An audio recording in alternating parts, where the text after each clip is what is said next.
George Vollman drove in here this morning to our Gillespie Group storefront studio in a, what would you call that? That's not quite silver. It's not quite gray. Is there a special color for that car? Well, it's a silver frost. It's a silver very good, frost. I knew car. there was a Good touch to car. it. That's the Taurus that everybody's talking about. That's correct. Parked right out in front here on the Avenue of Michigan and available at Vollman Ford. He's the automotive insider, and his dealership is on I-96 in between Grand Rapids and Lansing in the cool city of Portland, or at VollmanFord.com. And that won't sit on the lot long either, will it? Nope, they go pretty quick.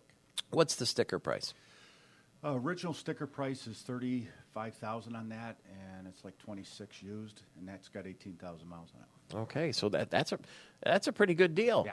Because that's not an old car by months. It can't be very old. No, it's about 9 months old. Yeah. And it's got all the equipment. So, all right. The Ford Edge Sport is getting sportier, we understand, with a high-performance version.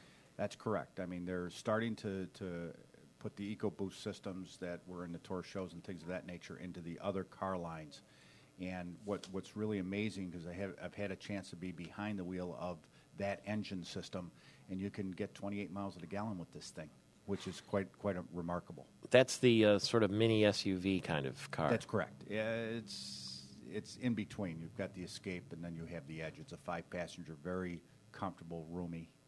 I was with Ben Wright, the former CBS golf analyst, over the weekend in Carolina. We were watching the British Open, and he drives the Ford Edge. And he said he loves it. Yeah. And he's got dogs, and he's got golf clubs and all the rest. Puts it all in the back, and you're done with it. He's got loads of room and the whole 9 yards. Now, these cars also come with the technology, the sync technology. In fact, I drove in Carolina, my rental car was a Ford Focus. And it was loaded up with satellite radio. And not that we want to promote satellite radio, but it did. And it had the little spot where you plug in for the sync and the computer. Correct.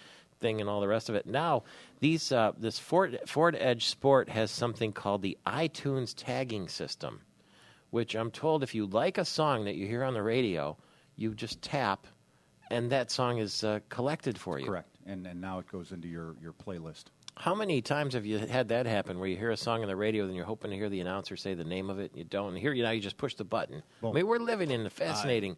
And not only that, but it's accelerating so fast, all this technology, that eventually the car is going to drive itself, and you're just going to go along for the ride. With the record promoters back in the day, if you would have told them that they'll hear a song on the radio, push a button, and have it, how soon till we do that with commercials, I wonder? That would be interesting. Well, and virtually you can do anything that comes through the airwaves that way. Yeah, you might make a little list for yourself to look at your personal device when you get home and say, oh, yeah, I wanted to go to Vollman Ford and check out that because I heard on the radio he's got a Taurus available. Right.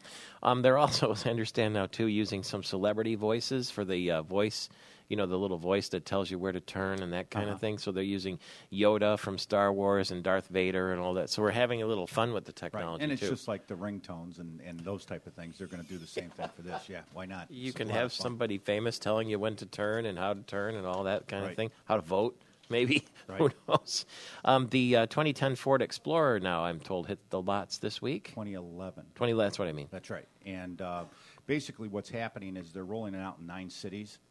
And it's not going to really get out into the marketplace until later on this year.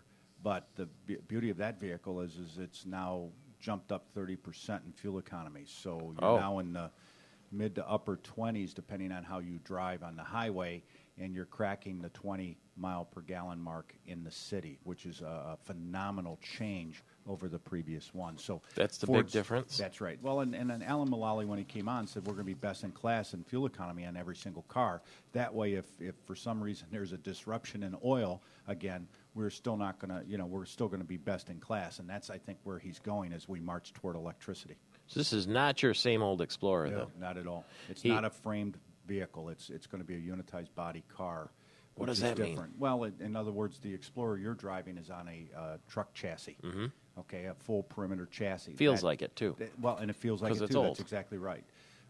Even though that one felt so much better than the previous one it replaced and so on. But ultimately what they're doing is getting rid of the frames because they can use more of the same platforms to do more automobiles, and it actually reduces the cost. Does that result in more comfort? Yes. This vehicle should ride very similar to like a Ford Edge or even a Flex. There'll be big buzz for the Explorer then, I would think. Yeah, I think so, and the name has a lot of great recognition, and once people start driving it, I think they'll flock back to it.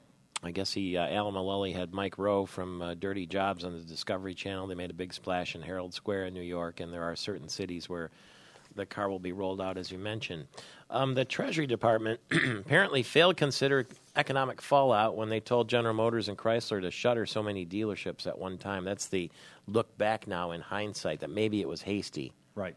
And they gave up a lot of jobs that perhaps didn't have to get taken out of the system, and they just didn't look at it. And this goes back to the whole philosophy that small businesses, and that's what dealerships are, create the jobs. And it's going to be interesting to see how this debate goes as we go toward the midterm elections, because it's going to be a major debate.